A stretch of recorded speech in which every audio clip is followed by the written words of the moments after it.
হরে কৃষ্ণা। বৃন্দাবন তো আপনারা অনেকেই গিয়েছেন, তো কেশিঘাট তো অবশ্যই গিয়ে থাকবেন।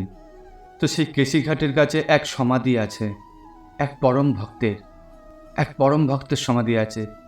সে পরম ভক্ত বয়সে অনেক ছোট, একদম ছোট্ট বালক, অনেক বড় লোকের ছেলে, কিন্তু পরম ভক্ত।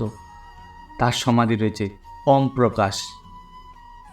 গেলে কেশিঘাটে যদি যান, তাহলে ওখানে কাউকে জিজ্ঞাসা করলে দেখতে পাবেন কেশিঘাটের কিনারে এক সমাধি রয়েছে।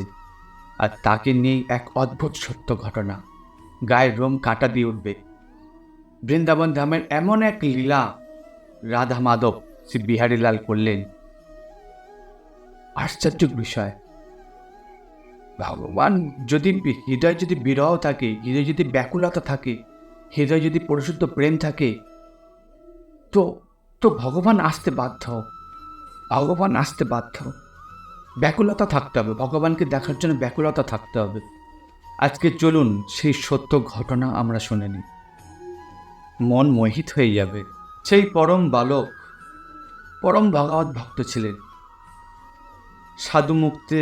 সাধুগুরু বৈষ্ণবের মুখ থেকে শুনেছিল যে বৃন্দাবনে ভগবান থাকেন, ভগবানকে গেলে, বৃন্দাবনে গেলে ভগবানকে দেখা যাবে, কৃষ্ণকে সাক্ষাৎ দর্শন করা যাবে। সেই ছোট্ট বালকের হৃদয়ে মনের ব্যাকুলতা জাগরিত হলো যে আমাকে ভগবানকে দর্শন করতেই হবে, আমাকে বৃন্দাবনে যেতে হবে, আমার তার দর্শন লাভ করতেই হবে। ঘর থেকে সোনা মোহর মদল অনেক বড় লোকের ছেলে ছিল, বয়স কম কিন্তু বড় লোকের ছেলে ছিল। সেই ঘর থেকে অনেক সোনা রত্ন, টাকা পয়সা, অর্থ সব কিছু নিয়ে পুঁড়লি পাল্লা করে নিয়ে বৃন্দাবন ধামে চলে এসেছিল। যাকেই দেখা পায় তাকেই কি বলে, ভগবান কৃষ্ণকে কোথায় পাওয়া যাবে, কোথায় পাওয়া যাবে। তো অনেকে অনেক রকম মন্দিরের ঠিকানা বলে দিচ্ছিল, যাও রাধারমন যাও, যাও বিহারীলাল যাও, যাও মদনমোহন যাও, ওখানে গেলেই দর্শন পেয়ে যাবে। ব্যাস এইরমভাবে ঘুরতে থাকেন, কিন্তু ভগবান কৃষ্ণকে খুঁজে পান না, কোথাও কোথাও খুঁজে পান না। তন্ন তন্ন হয়ে খুঁজতে থাকে আর চোখ থেকে জল পড়তে থাকে। জি ভগবান কৃষ্ণ, তুমি কোথায়? একবার দেখা তো দাও, একবার দেখা তো দাও, আমি কত দূর থেকে তোমার কাছে এসেছি, একবার দেখা তো দাও। অত সহজে কি ভগবান দেখা দেয় কাউকে? কারণ ভগবানকে দেখা পেতে গেলে তার জন্য ব্যাকুলতা করতে হয়, ব্যাকুলতা হতে হয়, অত্যন্ত ব্যাকুলতা হতে হয়। যেমন জল ছাড়া মাছ বাঁচে না, জল থেকে যদি মাছকে তুলে নিয়ে আসেন, মাছ ছটফট করতে থাকে যে কখন জলে যাব, কখন জলে যাব। ছটফটানি থাকতে হবে আমাদের হৃদয়ে। যতই নিয়ম কানুন মানে না কেন, যতই রীতিনীতি জয় জপ তপ করে না কেন, হৃদয়ে যদি ব্যাকুলতা না থাকে, হৃদয়ে যদি ছটফটানি না থাকে যে আমাকে ভগবান দর্শন করতেই হবে, হে করুণাময়, হে দীনে দয়াল, একবার দর্শন দাও, একবার দর্শন দাও, ব্যাকুলতা নিয়ে প্রার্থনা করতে হবে, প্রার্থনা করতে হবে, চোখের জলে ভগবানকে অভিষিক্ত করতে হবে। ভগবান দেখা দিতে বাধ্য, বাধ্য। আর সেই পূর্ণ বিশ্বাস রাখতে হবে যে আমি দেখা পাবই, আমাকে দেখা দেবেই। আর সেই বালক সারাটা জায়গা ঘুরতে থাকেন, কিন্তু ভগবানকে পেলেন না। শেষ পর্যন্ত যমুনার কিনারে কৃষিঘাটের কাছেই থাম হয়ে বসে রইলেন, মন ভারাক্রান্ত হয়ে বসে রইলেন। ভাবতে থাকলেন, হে ভগবান করুণাময় কৃষ্ণ, আমি যে শুনেছি তোমাকে এখানে আসলে যে তোমায় দেখা পাবো, কিন্তু তুমি কোথায়? আমাকে তো দেখা তো দিলে না, এখন কিভাবে তোমায় দেখা পাবো?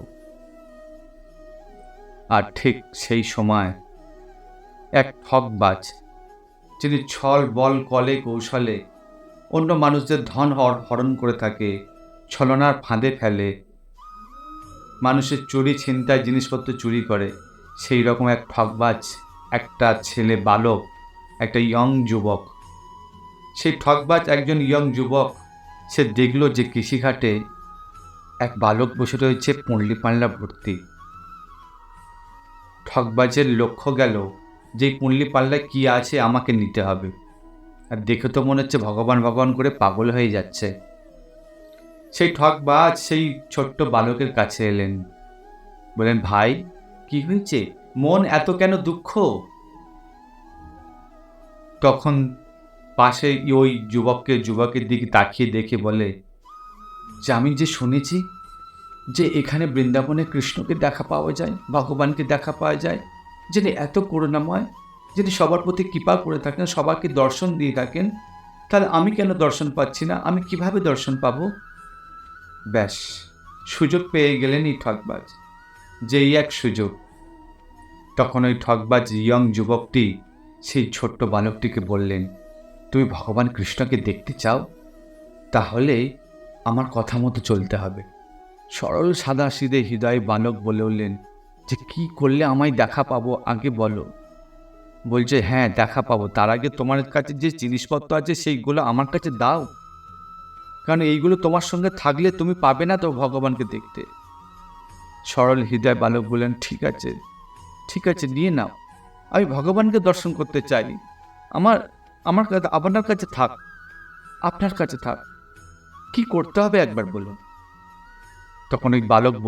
তখন ওই যুবকটি বললেন যে তুমি চোখ বুঝাও, আর চোখ বুঝে তোমার আরাধ্য শ্রীকৃষ্ণের স্মরণ করতে থাকো এই জায়গায় বসে। আর যতক্ষণ না ভগবান কৃষ্ণ তোমার সাথে এসে কথা বলে বলছে যে আমি ভগবান, এসো চোখ খোলো, ততক্ষণ তুমি চোখ খুলবে না।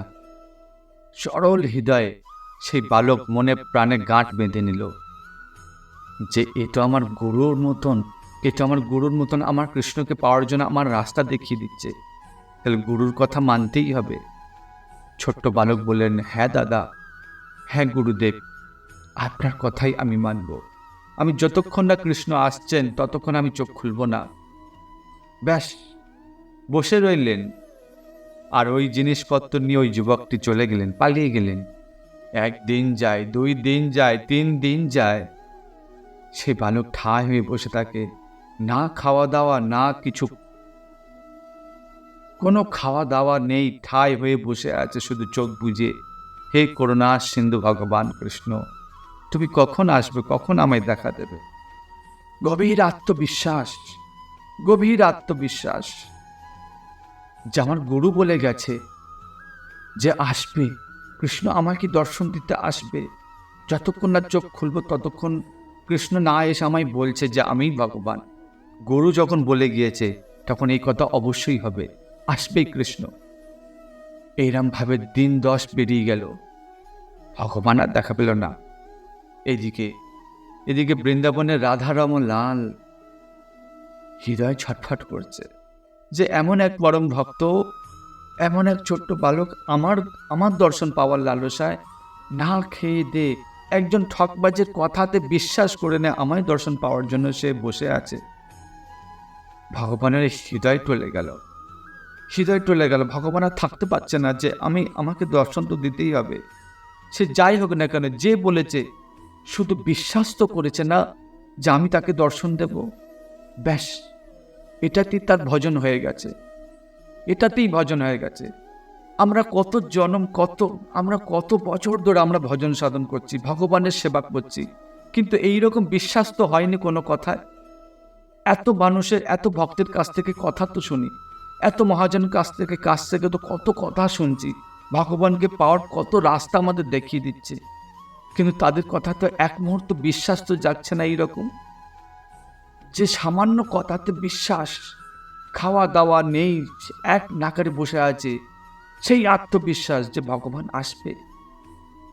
দেখুন আমরা কত অধম, কত পাপী, আমরা সামান্য কিছু জ্ঞান লাভ করে, সামান্য কিছু সেবা লাভ করে, সামান্য কিছু গুরুদেবের চরণাশ্রয় দীক্ষা লাভ করে আমরা নিজেকে কত কিছু ভেবে বসছি, আমাদের ভিতরে সে বিশ্বাস নেই। এই বালক যে সামান্য এক ঠকবাজের কথা বিশ্বাস করে নিয়েছে যে ভগবান আসবে, কিন্তু আমরা এত কথা শুনছি, তবুও হৃদয়ে বিশ্বাস আসছে না, তবুও হৃদয় কান্না আসছে না ভগবানের জন্য। কি করে ব্যাকুলতা নেই, ছটফটানি নেই, কিভাবে কৃষ্ণকে দর্শন পাবো? রাধারমণ লাল আর থাকতে পারলেন না। রাধারমণ লালের মন্দিরের যে মেন পূজারী তাকে স্বপ্নে এসে বলেন যে বাবা ওঠো, জেগে ওঠো, আমার এক পরম ভক্ত যমুনার কেশি ঘাটের কাছে বসে আছে আমায় দর্শন লাভের জন্য, কিন্তু এরমভাবে তো দর্শন হবে না। যাও, তাকে প্রসাদ নিয়ে যাও। সে 10 দিন ধরে কিছুই খায়নি, সে আমার দর্শন লাভের জন্য বসে আছে। যাও, তার কাছে সুস্বাদু ভোজন নিয়ে যাও, তাকে খাও, আর বলো যে এরমভাবে দর্শন হয় না, তুমি ফিরে যাও। গোস্বামীজি উঠলেন, কয়েকজন লোকজনকে সঙ্গে নিয়ে এলেন। গোস্বামীজি এসে বললেন, হে পুত্র, আমি রাধা রমনলাল মন্দির থেকে এসেছি, তোমার জন্য ভোজন নিয়ে এসেছি। আর রাধা রমনলাল স্বয়ং নিজেই বলেছেন যে এরমভাবে ভগবান দর্শন হবে না, তুমি ভোজনগুলো খেয়ে নাও বাবা, খেয়ে নাও। ওই বালক মুখটারে বলছেন, না না, তুমি এরম বলতে পারো না যে ভগবান আমায় দর্শন দেবে না। ভগবান অবশ্যই আসবে, অবশ্যই আসবে, কারণ আমার গুরু বলে গিয়েছে। গোসাইজি বলছেন যে বাবা, তোমার যে গুরু বলে গিয়েছে সে গুরু নয়, সে ঠকবাজ। দেখো, তোমার সমস্ত সামান, সমস্ত জিনিসপত্র সে লম্পট করে নিয়ে গেছে, সে গুরু নয়।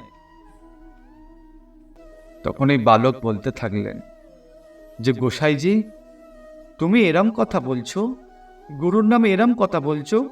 ঠকবাজ তো দুনিয়া সবাই হতে পারে, চারিদিকে তো ঠকবাজ রয়েছে, কেউ তো কারোর তো নয়। সবাই তো ঠকবাজ, দুনিয়া সবাই তো ঠকবাজ হতে পারে, সবাই তো ছলনাকারী হতে পারে, কিন্তু গুরু কখনো ঠকবাজ হতে পারে নাকি? কখনো ঠকবাজ হতে পারে না। গুরু যা বলেছে তাই হবে, আসবেই। আমার রাধা রমনলাল, আমার কৃষ্ণ অবশ্যই আমাকে সামনে আসবে, আমার কাছে আসবে। গোসাইজি কি বলবে কিছু বুঝতে পারছেন না। এই বালকে তো কোনো কথায় হারানো যাচ্ছে না, এ তো দৃঢ় বিশ্বাস করেই নিয়েছে যে ভগবান আসবেন। গোসাইজি চলে গেলেন, আর সেই ঠকবাজকে খোঁজার জন্য পুলিশের কাছে খবর দিলেন। সমস্ত বৃন্দাবনের সমস্ত পুলিশ প্রশাসন সবাই ঠকবাজকে খুঁজতে থাকলেন। এই ঠকবাজকে যখন খুঁজলেন, তখন সে ঠকবাজকে গিয়ে ধরে বলতে থাকলেন গোসাইজি যে তুমি এমন এমন কথা বলে গিয়েছো যার দৃঢ় বিশ্বাসে সে বসে রয়েছে। সে 10 দিন কিছুই খায়নি, শুধু সামান্য কথাতে ভগবানকে দর্শন করা লাগছে। এইভাবে ভগবান দর্শন হয় নাকি? যাও, তুমি স্বয়ং নিজে গিয়ে বলো, কারণ ও তোমাকে নিজের গুরু হিসাবে মেনে নিয়েছে, যে তুমি বলেছো মানে আসবেই, নাহলে তোমায় উচিত শাস্তি পেতে হবে, কড়া দণ্ড পেতে হবে। ওই যুবক তো ভয় পেয়ে গেলেন, আরে সেই বালক এখনো বসে আছে আমার জন্য, আমার সেই কথাতে। আর যদি না বালকে গিয়ে বলি, তাহলে আমাকে কড়া দণ্ড, কড়া শাস্তি পেতে হবে। না না না, যেতে হবে, তাহলে ওই বালককে ধ্যান ভঙ্গ করতে, তার ভজন ভঙ্গ করাতেই হবে। এলেন যমুনার কিনারে কেশি ঘাটের কাছে। সমস্ত পূজারী যারা ছিল তাদেরকে বললেন, তোমরা কেউ যাবে না, আমি একা গিয়ে কথা বলছি। তখন এই যুবক এলেন সেই ছোট্ট বালকের কাছে, বললেন, পুত্র, আমিই তোমার কাছে বলে গেছি, তুমি যে আমার গুরু ভেবেছিলে না, আমিই তোমায় বলে গেছিলাম যতক্ষণ না চোখ খুলবে ততক্ষণ তুমি ভগবান যতক্ষণ না আসে ততক্ষণ তুমি চোখ খুলবে না। আর আমি বলছি, আমি গুরু নই, আমি একজন ঠকবাজ, আমি একজন চোর। দেখো, তোমার সমস্ত চুরি করে নিয়ে গেছি সবকিছু, আমি চোর, আমার কথা সত্য নয়, আমি কোনো গুরু টুরু নই। ভগবান তোমার কাছে এরমভাবে দেখা দেবে না। গুরুদেব, তুমি গুরু হয়ে ঠক বলছো নিজেকে, তুমি গুরু হয়ে আমাকে এরম বলছো? গুরু তো এরম হতে পারে না। তুমি গুরু হয়ে এরকম বলছো, তুমি গুরু তো এরম বলতে পারে না, গুরু এরম কথা কখনো বলতে পারে না, তুমি কিভাবে বলছো? তখন এই যুবক বারবার মিনতি করলেন, আমি সত্যি গুরু নই, আমি একজন ঠকবাজ, তুমি চোখ খোলো, ভগবান এরম ভাবে তোমায় দর্শন দেবে না। এদিকে রাধা রমন লাল সামনে এসে প্রতীক্ষা করছে যে বালক কখন চোখ খুলবে, কখন তাই দর্শন দেব। এত করে বলার পরে বালক তখন বললেন, ঠিক আছে গুরুদেব, তুমি যখন বলছো যে আমায় চোখ খুলতে হবে, ঠিক আছে। যেই চোখ খুললেন, ব্যাস সাক্ষাৎ রাধা রমন লালকে দর্শন করলেন, সাক্ষাৎ রাধা রমন লালকে। জয় রাধা রমন লাল কি জয়, জয় রাধা রমন লাল কি জয়, চিৎকার করতে থাকলেন। আর জানেন, যারা সবাই উপস্থিত ছিল তারা কেউ দর্শন করতে পারলেন না, একমাত্র ওই বালকই প্রত্যক্ষ দর্শন করলেন রাধারমন লালকে। দেখেন পূর্ণ বিশ্বাসের কতটা মর্যাদা ভগবান প্রদান করেন, যে ভগবান দর্শন দেবেন, যে ঠকবাজ হোক যাই হোক, যদি হৃদয়ে বিশ্বাস চলে আসে ভগবান আপনাকে দর্শন দিতে বাধ্য হবে, সে যে কোনো প্রকার হোক। আর যেই রাধারমন লালকে দর্শন করলেন, ব্যাস সঙ্গে সঙ্গে ওই ছোট্ট বালক সেখানেই দেহত্যাগ করলেন দর্শন করতে করতে। হা রাধারমন লাল, হা রাধারমন লাল বলে এইভাবে প্রাণ ত্যাগ করলেন ওখানে। সেই বালভক্ত ওম প্রকাশ সেই কেশিঘাটের কিনারে আজও পর্যন্ত সমাধি রয়েছে। যদি কখনো যান এই সমাধি দর্শন করতে পারবেন। কি চমৎকার! সাক্ষাৎ ভগবান তাকে দর্শন দিয়েছেন। এই সত্য ঘটনা, এই কোনো বানানো কাহিনী নয়।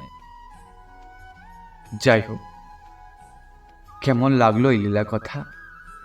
যদি হৃদয় আনন্দ লাগে, যদি ভগবানের লীলা কথা শুনে যদি হৃদয় আনন্দ লাগে, তাহলে কমেন্টে জয় রাধারমন লাল বলে কমেন্টটা অবশ্যই করবেন।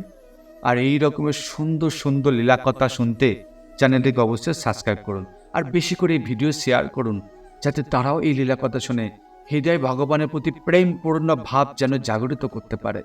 যত লীলা কথা শুনবো ততই হৃদয় ভাব জাগরিত হবে, প্রেম জাগরিত হবে। যাই কিছু করুন না কেন, লীলা চরিত্র ভক্ত চরিত্র আপনাদের শুনতেই হবে, নাহলে ভগবানের প্রতি প্রেম পরিশুদ্ধ ভাব লাভ করা অত সহজ জিনিস নয়, অত সহজ জিনিস নয়।